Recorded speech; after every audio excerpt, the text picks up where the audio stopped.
like, That's the problem with troll. Like people are even commenting on how people walk. That's kind of crazy. I know. They were like, she walks weird. I'm like, okay, and I'm walking. Hey everybody, welcome to the Forbes Top Creators Show. I'm Forbes editor Stephen Bertoni, and today I'm here with creator, DJ, model, Xandra. Hey. Thanks for joining us. Thank you for having me. So last time, the first time I met you, you were playing an amazing opening DJ set for our under 30 list. Yes. Our under 30 party in Cincinnati. Mm-hmm. And then we were together at Creator Upfronts in LA. Yes. And now we're here. This is great. I know. We're going on a little journey together. It's I love so it. Fun. Let's start at the beginning. Like, how did you get into this creator world? Yeah, so I started when I was in college. I was a senior, and I remember Whereabouts? University of Miami. Okay, cool. Yes, go Canes. And I always was DJing, and I wanted to make more money DJing and actually make a career out of it. So I went to the promoters and the club owners. I was like, what can I do? And they said, you need to market yourself. You need more of a following on social media, because if you can't sell more tickets at shows, then it's just like, we can't pay you more money. And I was like, okay, let me figure something out. So the first, I think it was like 3 days later, I was going to a pool party at the University of Miami for like one of my favorite fraternities. And I posted a video of me getting ready, and I just posted it thinking nothing of it. I was like, oh, this may get like 50 likes. Like, I just didn't really care. I was like, whatever we can do, I'm just going to go for it. And then I was at the pool party, and I didn't have my phone on me. And so whenever I like go to check my phone, I like looked at it. It was like 100,000 views. And I was like, what? But I was like drunk, and I was like, wait. And then I remember like an hour later, I looked at it, it's like 500,000 views. I'm like, wait, this is crazy. And so that was like the first time that it ever like really clicked for me. I was like, wow, this is my life now. That's wild, because I've talking to so many creators, and some people, it's like, I did this for 3 years and I had to get something go viral. But other people, like off the bat, it sounds like this is one, like you kind of just did it, and one of your first ones went crazy. Yeah. Did you have a big following back then before that, or? Not really. I think when I was in college, I remember when TikTok came out, I used to just do funny videos with my friends. I would do like lip sync videos, and some of them like randomly blew up. So I think I had like, I don't know, maybe like 10,000 followers or something. I don't even know where they came from. Like, they must have been like random followers from some of the stupid videos that I posted just for fun. Cool. So you had that, it was like a get ready with me video sort of thing? Yeah. So the first one, that was like one of the first I think the first get ready with me I ever posted was for a pool party. Okay. And then, so you had the one go viral. Mm-hmm. What did you do after that? What came next? I was like, whoa, this is kind of cool. It was just like something that I wasn't expecting. And I kind of realized, I was like, okay, I went to school at the University of Miami for marketing and music business. Okay. So I kind of like knew the lay of the land, and I was like, this is something that I want to do. This is what people like. People like me talking on camera. People like seeing me do my makeup, seeing me do my hair, honestly talking about my life as a college student. And so I was like, you know what, I'm going to run with this. So, and also they loved hearing traumatic stories about my ex-boyfriends too. Oh, okay. So you brought a little everything, a little drama, a little makeup, a little everything. I was like all over the place. I was honestly just doing anything at that point that would stick. Gotcha. And did you start posting like daily after that and kind of trying to chase that? Like, how did that change? Yeah, tell me about that. So as soon as that first video kind of went up, I was like, wow, this could be something. I started being like, okay, like I should be posting at least like 3 to 4 times a day. Okay. I was like, I have this momentum.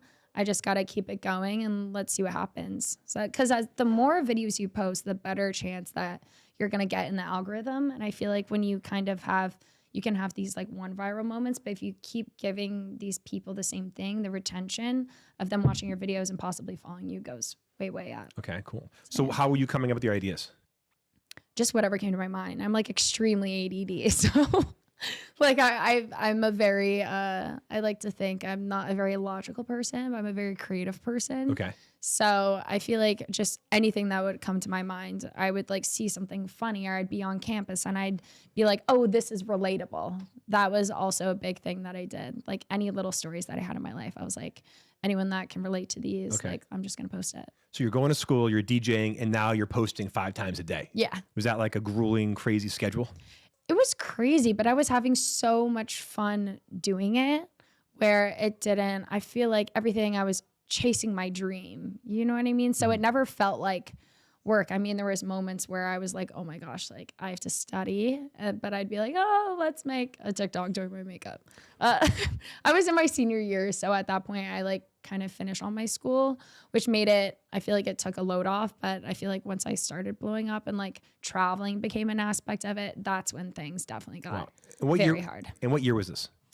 My senior year. Like, sorry, like this is like 2022, oh 23? Like 2023. Okay. So you were in college during COVID. Yeah. Was that like your freshman, sophomore year? I was a freshman. Okay. And was that like fully remote? Yeah. So it was, I remember specifically, I was in Bimini, Bahamas on my freshman year spring break. And I got a call from my parents being like, the world is shutting down. I was like, I'm drunk in the Bahamas. Like, I don't know how I'm supposed to do this. So I remember we were supposed to like take a ferry back home. And then we ended up, like me and a bunch of my friends like ended up getting like one of those like literally bartering with this guy to get on this little plane to take us back to Miami. Wow, okay. It's a crazy time. What was it like being like a college student and then suddenly also becoming like slowly internet famous? I feel like lots of people ask that question. I mean, the cool thing about it was where I feel like the timing, I had such a normal, amazing college experience where it didn't really hit until obviously I was a senior, but everybody like knew me at school and everything. So nothing really changed. Gotcha. I feel like at school life, everyone was like, girl, I've been seeing this girl around for the past 4 years. Like nothing has changed. Obviously my personality didn't change. Nothing really changed except for the fact that I was missing a lot of class for traveling to go on brand trips. That definitely probably annoyed That's great. people. What was your first brand deal? Do you remember that? My first brand deal, I specifically remember I was going to do a brand deal. It was the first one ever. I had it confirmed, ready to go. And then I was so excited. I like called my mom. I was like, listen, like I can actually like, this can be a career. And then I got a call from my manager and she was like, oh, wait, we can't do it anymore because like something with legal. I was like, oh, I was like so upset about it. But then I think the next one right after, I think it was a brand deal with Celsius. Okay. He was like still one of my main brand partners that I work with. And then so you graduated from Miami. Mm-hmm. And what did you do next? I graduated from Miami and I signed with management. So I signed with Palm Tree Management. It has like Kygo, Griffin, Sophie Tucker. And so they started handling all my DJ. I got to interview Kygo once. He had the palm tree necklace, but he's a fascinating guy and like really building a great business and a brand. Like it's very fascinating. Yeah, he really took, his music career and like really turned it into something. Yeah. And I saw what his manager, Miles, who's my manager, like did with his brand. And I really entrusted him to kind of do that with my brand also and become a part of, a little family that we have. That's so cool. So you signed with them, and the idea was, tell me about like the music, because you were playing like fraternity parties at Miami, and then suddenly you're coming out into like the real world and larger. How did you grow your DJ career? My first event was actually my senior year homecoming. Okay. So that was the first event I ever did. I was so nervous. I remember that. And then I ended up coming to college. It was like the first tailgate ever. And I had my backpack on and my brother like knew one of the social chairs and was like, hey, my sister's a DJ, like please let her DJ. And all the guys were like, she can't DJ. And I said, literally give me 5 minutes, dude. Okay. Like give me 5 minutes. And if I can't DJ, you can kick me off. If I'm good, let me stay. I ended up staying up there for like 2 hours. And then so I started doing all the fraternity stuff. Kind of got noticed by the promoters of the clubs. I did my first club at 18, snuck myself in. They were like, how old are you? I was like, that doesn't matter. There's like a Miami club? Yeah, Miami club. It was called Wall. It was at the W in South Beach. Gotcha, okay. Which was like a really fun club. I had the 4 to 5 a.m. slot. Oh, that's a sloppy time slot. Yeah, nobody was there. Yeah. But I was like, this is so cool. I was so proud of myself. And then, I started doing like all the clubs in Miami up until then. And then when I signed with my DJ management, that's when I really started doing these like crazy tours and all those big shows. When did you started this in high school? I started DJing in high school when I was 16. What got you into it? What was the drive? Well, I've always been obsessed with music, like all through, like ever since I was a little kid. Like no one in my family's musical at all. My mom made me play the piano when I was younger and I was like kind of not into it.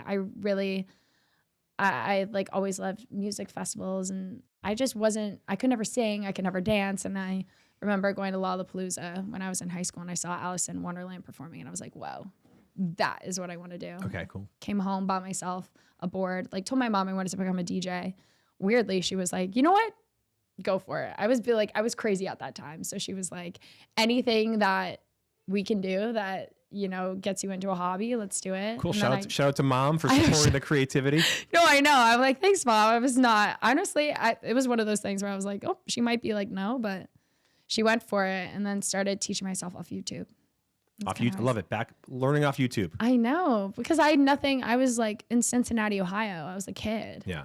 And so like nobody knew how to DJ there. So I was like, YouTube it is. And so now you're signed with Palm Tree with Miles, who runs Kygo, one of the biggest DJs. How did you start kind of incorporating your social media with your DJing and everything? How do the two of them kind of work together and build? Yeah. So I feel like when I started posting on social media a lot when I was in college, I would post like videos like get ready with me to go and DJ, get dressed with me to go and DJ. And then I feel like lots of people like would miss those videos and they didn't realize that this whole entire time like I've been DJing since I was, you know, a little kid. Okay. So I feel like it took a while. And then when I really started touring and I like announced my first tour, people were like, wait, like this is actually like what she's been doing for a long time. So I feel like incorporating in ways of like, I do a ton of vlogs. I share, you know, I'm releasing music now, like music videos behind the scenes, working with other artists. I feel like that's kind of a perspective that lots of people don't see because it's more musicians, but I feel like there's so much mystery behind, you know, what's really happening. And I kind of, you know, there's no mystery with me. Yeah. So. And you mentioned too, like you when you kind of really, after you caught the bug, when you got viral and you wanted to do it 5 times a day, do you still post that much? Like how has your social media strategy changed from when you were, you know, a senior getting that first taste of viral fame to now as you're touring the world, DJ, model, all that? Yeah, I'd say I definitely, you know, 5 times a day is like a lot. I definitely try to post, like I definitely post every single day. I try to post like at least 3 times a day, mostly 2 is probably more where I'm at. And I kind of just do the same thing. I mean, now that I have, you know, a full-time DJ career with everything going on now, I have to, you know, go to the studio and like working, you know, with other artists and so much traveling comes with that. It definitely puts a different, you know, strain on it than when I was, you know, just sitting and like partying in college. Yeah. It's a different vibe. So you know, there's been a lot of transition there. I also, like I said, I have an amazing team that supports me through all of this. So working with them and leaning on them when I need to, I feel like it's very important. Yeah, 2 a day still seems a lot to me. Like I'm trying to get my social media going more. Yeah. You know, full time. Or trying to do my day job, but what happens when like you're like, you know, I want to post today and I have nothing. Like I have no ideas. Like where do you get inspiration from? Oh my gosh. Well, most of the time I just go and I, you know, scroll on my For You page and I just see kind of like what other people are doing. If I'm like really like in the dump and I'm just like, I don't know what to do, you know, just like transition videos. And I've kind of built my brand and my social media in a way of like, I just post everything. Like I have a thought in my head, like I'm going to post it. I'm doing my makeup, I'll post it. I'm vlogging, I'll post it. So I feel like doing my social media in a way of where like people know, like when they see like, oh, Xandra posted, like it could be anything. And I feel like that's helped a lot because I know it's hard. Like if your niche is very niche, it's tough, especially if you're traveling or you can't be in that certain space. So I'm very grateful that I set it up the way that I did. Is it hard to be like, you know, very transparent? Like you kind of broadcast everything that you're doing in life. Yeah. Like it's hard living your life so transparently online. Yeah. I'd say one of the biggest things that I learned is that if you are going to be on the internet, you have to be 150% authentic to yourself and very confident. You know, people are always going to have opinions. People may love you, people may hate you, and that's just the way that life is. But you know, it has been a lot. I mean, especially when you have extremely personal things going on that you may not want to share immediately. You know, when you share your whole entire life with your audience, people want answers. And you have to understand that. But I feel like the biggest advice that I could give to anyone that's going to social media and they are sharing all their life is like, make sure to understand and really go through your emotions before you post things online, because, the internet never forgets. Yes. So you can't act rash. As much as you want to, you cannot, because one day you will regret it. Did you learn that the hard way? Is there one thing that you revealed or went through that you're like, you know what? I'm learning from this. I'm not doing this again. Thankfully, I never went through that. I saw other people do it. Gotcha. And that's kind of how I learned. And I thank, God every day that I was aware, because I would see people and they would like post things and I'm like, ooh, they're going to regret that, in about like 2 hours. I'm like, and it was like one of those things you can't delete. You got to be confident and authentic in everything that you do, because people will attack you and you need to be able to like stand on business. So I went through something very personal and I waited like a whole month to, share it to social media. And that took a lot in my soul, because everybody's like, she's so happy, like what's going on? And people were asking questions and I was like going through it, but I had to act like I was okay, because I needed to deal with the emotions myself before I put that out to the world to have everyone's opinions on my emotions. You mentioned before, like your crazy travel schedule, and like if you follow Xandra on social media, like you get FOMO, you might need to take a nap. It makes you want to have a Red Bull. Like you're always on the move, and like you're on planes. And then the next thing you know, you're at this you're DJing a huge festival, and then you're like on a beach on some fashion shoot. And like, what is like the last year since we first met for Under 30? I feel like you've been all over the place. Like, what is like a normal week for you? Oh, there's no normal week. Everything I do, I feel like is like extremely unnormal, but I'd say definitely traveling from like Thursday to Sunday. I'll get back home like Sunday. I'll take like Monday to Thursday to like kind of reset. I like try to have a very chill week. And then, I'm on a plane Thursday, Friday, Saturday, Sunday. And you're playing shows? Playing shows. Wow. Like every day, like all over the country. Like even to get here, I tracked the past 6 days I've been on a plane. I went from Miami to Kentucky, Kentucky to Knoxville to Miami, Miami to Austin, Austin, LA to Colorado tomorrow. That's right. Kentucky, you went to the Derby, right? Yeah. How was that? I feel like there was just every creator in the world was at the Derby. Yeah. What was that experience like? It was so fun. I mean, I grew up going to the Derby because I'm from Cincinnati, Ohio. Oh, yeah, yeah. And my grandparents and my uncle, they all live in Louisville, Kentucky. Okay. So I haven't been able to go the past couple of years because it falls on the same weekend of Miami Formula One, the Grand Prix. Yeah. And so I normally I'm not able to make it because I'm DJing. So I was really happy this year. Sports Illustrated asked me to DJ at their party with Diplo. And I was like, yeah, I want to go to the Derby. So, I mean, that's so much fun. I definitely think I'm going to be going to the Derby next year. Are you a good bettor? Can you handicap with your background in Kentucky? Cincinnati is so close to Kentucky. It's horse country. I know. I mean, I kind of go by the names. I know I shouldn't, but like they're so fun. I mean, like just being able to see, I kind of like walked away from the Derby and I was like, wow, like I would love to get into this. I was like, I need a horse. I want to be Hannah Montana. I was like, I want to be DJing in Ibiza and then come back to my horse and be like riding it in the country. So you can, if you keep on growing this way, you can have that. That's what I'm saying. I'm like, I like catch me DJing literally everywhere so I can have a horse and a ranch. What's your, like when you DJ, I imagine the gigs are late and I'm sure when you're done, you're all jazzed up. Like, are you nocturnal at this point on the weekends? Like what is your schedule? Like very close to. Okay. I mean, most of my shows, I mean, it depends where you are, but like headlining most places is like 1 to 2 a.m. If you're in Miami, it's like 2 to 4. If you're in Vegas, 3 to 5. Like it's kind of, I mean, it really depends. But yeah, it's definitely been such an adjustment. I feel like I have zero sleep schedule whatsoever. So I'm really able to like sleep on planes whenever I have a second to rest. I will take a second to rest. That's good. I can't sleep on planes. Oh my God.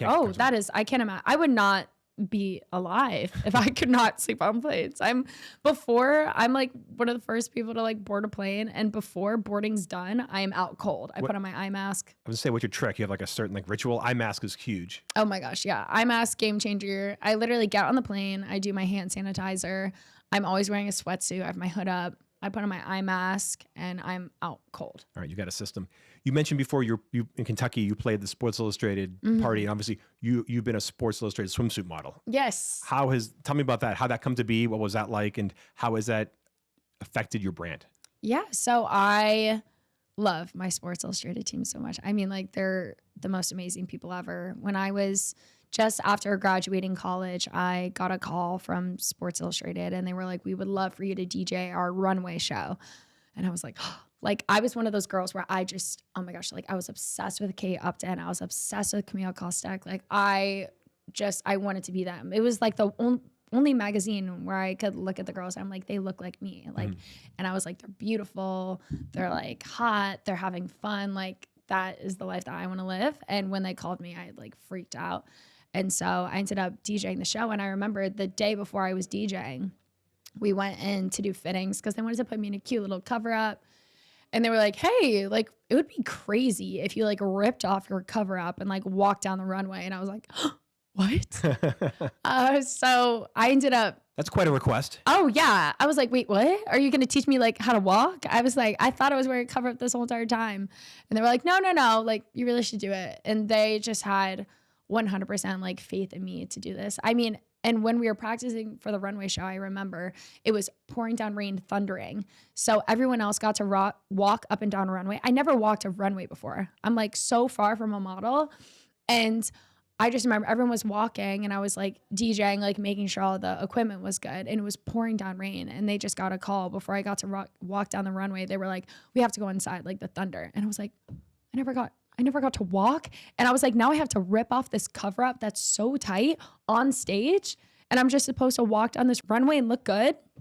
So that was very scary. I ended up doing it. And like some people like flamed me for my walk, but I was like, you know what?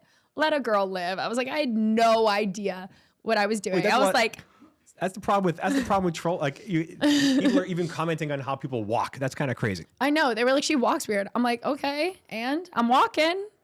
So that's a lot of pressure. They're asking you to not only perform and be a DJ and bring the party, but then they want you to like be like a model at the end. That's a lot. Yeah, but it was so much fun. I was like, I'm so grateful like every single day that I did that because I feel like one of the most important things in life is to constantly be pushing yourself outside of your comfort zone. And that was something extremely outside. And, you know, they trusted me and they ended up bringing me back to be a rookie. And then again, back this year. Wow. My second year. Yeah. Did that move the needle on your followers?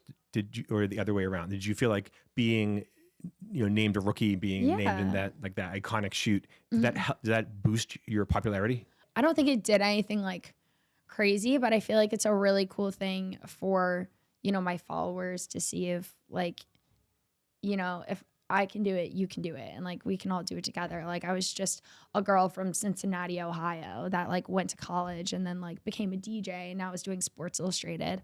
I feel like especially with like all body types, hopefully there's like little girls out there that like look at me and they're like, wow, like she's like healthy and like beautiful and like having fun and living her life and living to the fullest. And like, you know, I just want to be able to put that sort of confidence that I've instilled in myself, like out to other little girls in the world. So yeah, I'm a 90s kid. So like when the Sports Illustrated swimsuit model came out, that was like, that drove like the zeitgeist. It was like the Super Bowl. That drove the news cycle. They were like, it would be like live on like, you know, national news. Like this is the cover. It was a huge brand. It's fascinating. Yeah. It's still, I mean, it's crazy. They're really kind of like working with the times now. Now they're doing these digital covers. And I mean, like everyone that does Sports Illustrated, the way they like vet these people. And it's like, it's not just about, you know, the way you look. It's about like who you are and what you do for your community and how do you uplift other people. They really look into all of that when, you know, bringing these girls together. And I've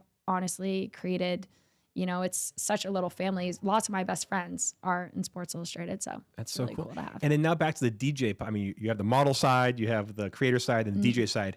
You know, you've been making music.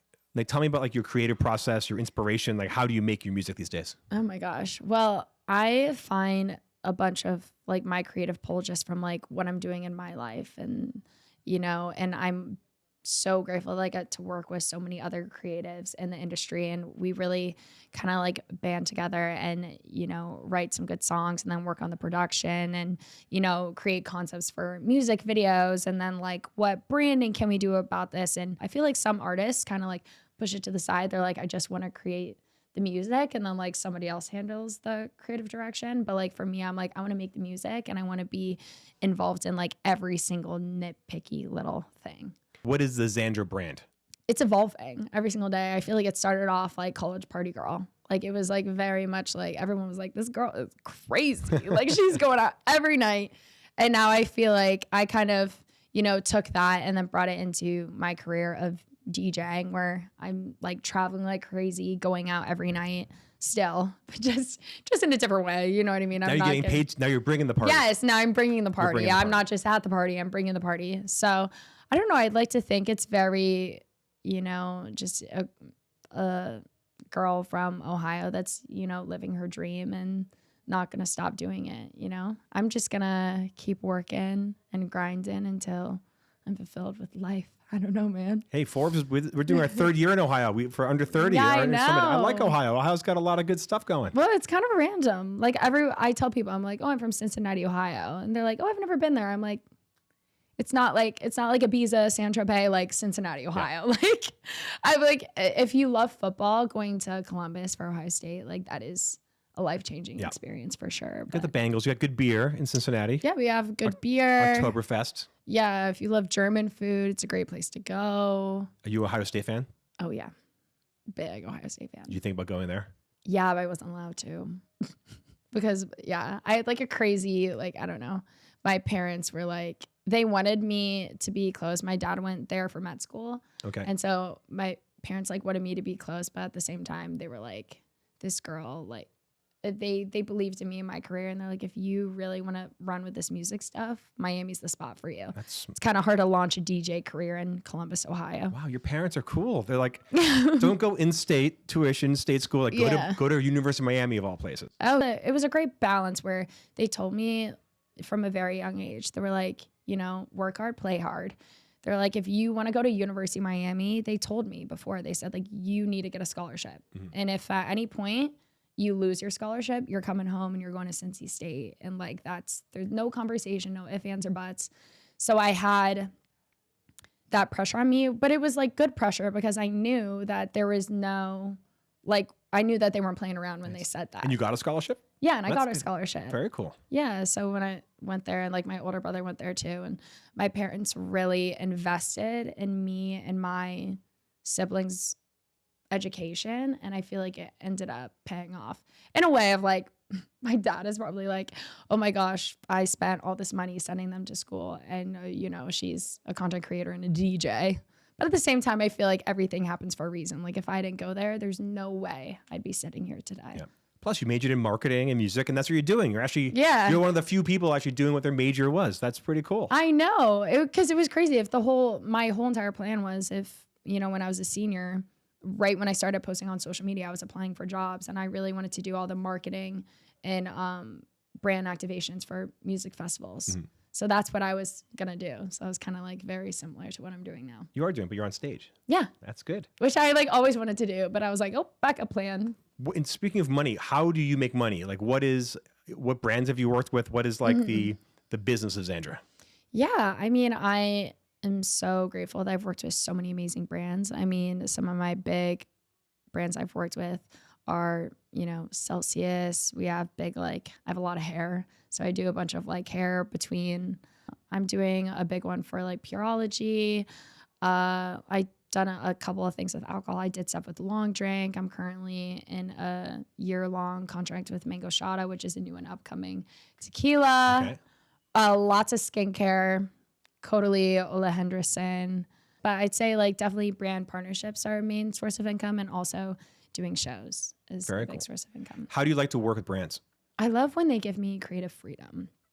I feel like that is so cool. You know, when you're a content creator, these, you know, content creators have followers because of who they are as a person and their personality and the way they make content. And I feel like it's so cool when brands understand that, you know, the content creator knows their audience best. So when like a brand comes to me and they give me a bunch of creative freedom, I feel like I'm like, I know, like, give me the product, let's brainstorm, and I will, you know, work with you, and let's come up with a really cool way to, you know, sell this product. But I feel like it's also really important to share those products organically before. And you have to love what you do and what products you are trying to sell. I feel like that's the main thing. Like, you cannot fake it. It comes off very inauthentic. So yeah, like based on that, kind of following that question, you studied marketing. If you were the CMO of a major brand, what would be your creator strategy? Ooh, I feel like it would be to work with creators that really have like a true brand core and like have, high engagement. And also like, I want to know that they love my brand. If they don't love my brand and it's kind of like a willy-nilly thing, like I'd be like, okay. Cause these companies invest a lot of money. Obviously the creator industry is like booming right now. And so I feel like it's important to have that like mutual respect and just awareness of what something could do. And just also understanding that sometimes, brand deals, like the way the algorithm works, like it could be highly successful and it could like absolutely flop. Like you don't know these days because of the way I don't even know how to explain it. I think they were saying they don't like prioritize branded content or ad content, which is very interesting. So the key is to make it organic and almost like Yeah. fool the algorithm. This is actually Yeah, obviously the paid post, but yeah, make people feel like they're not getting advertised to. They're just this is content around just what happens to be a brand part of the story. And if you like truly love the brand, I feel like, especially like let's just say it's skincare. And I remember like there was a skincare brand that I worked with and that I genuinely loved the product and used it every single day. And the ad video that I did for them, like it got like lost. And so it was not getting that many views. And I remember like, you want to find content creators that like truly care. And like when that happened, I was like, oh, like I feel awful. And I used it in like 3 other of my videos. And one of those videos went viral and I got like 5 million views and everyone's like, oh my gosh, like I need this. So I feel like that's kind of the way to do it. Yeah, you do like a makeup post about makeup. Yeah. And you just, if you love the product, then, people are going to see that. So. Wow. What are you looking forward to? Like, what is kind of your goals here? Like, if we were sitting down a year or 2 from now, like, what is Xandra doing? I'm just going to keep doing what I'm doing now. I want to keep making music. I want to keep traveling. I want to keep posting, sharing my life. I mean, like, I'm very content right now with everything that I've done. I feel like I had a couple goals and it's crazy. My 2 goals, like 2 of my main goals, like right when I started, when I had a call with my manager when I first signed with her, she was like, what are your goals? And I said, like, I'd love to be on Forbes and I'd love to be a Sports Illustrated model and a touring DJ. And now I've done all 3. And I'm like, shoot. I'm like, now we got to come up with new goals. But, I'm just so grateful to be where I am. I could have never imagined that I got to this point. So I'm just going to keep moving and, hopefully create some banging songs and become a bigger DJ in this world. I love it. Xandra, thank you so much for joining the Forbes Top Creators Show.